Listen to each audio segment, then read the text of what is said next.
This university is a unique vision, a unique objective to be a global leader and be a research-led university.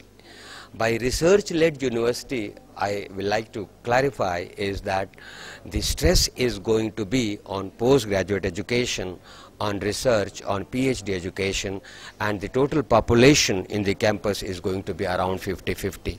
50% on the undergraduate education and 50% on the postgraduate education. Our numbers are going to be limited.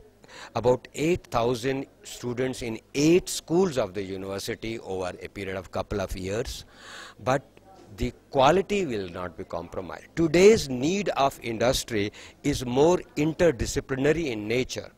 A job today needs knowledge in diverse fields, and that knowledge, if it is not available in the professional they hire, in that particular case the professional is not able to do a right kind of job for that industry. So since the job requirements are interdisciplinary in nature, our training is going to be interdisciplinary in nature. So we admit a student in for a major. Take an example, we admit a student in electronics and communications engineering. So that is his major, a 4 years program.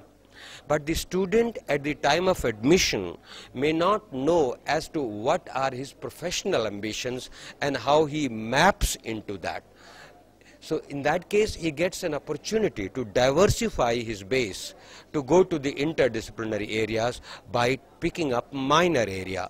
So minor area of education could be from any other engineering discipline or from any other school across the university. For example, the minor area could be maths, the minor area could be economics. So that way the student is able to train in a wider areas to be a good professional when he or she picks up a job. Attract quality, very good scholarships are being given. So these scholarships, in addition to these scholarships, in the postgraduate programs, we are offering assistantships to an MTech student, an assistantship to the tune of 16,000 rupees per month, in contrast to around 8,000 rupees per month given elsewhere.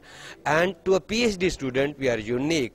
We are giving an assistantship of about 46,000 rupees per month, in contrast to around 18-20,000 rupees per month conventionally given.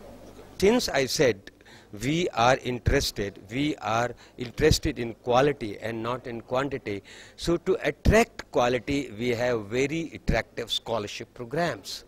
So these scholarship programs are given to meritorious students. These scholarships are given to meritorious students, and this year, that is the starting batch of 2011, we had almost 100% scholarships for all the students as far as our founding batch is concerned.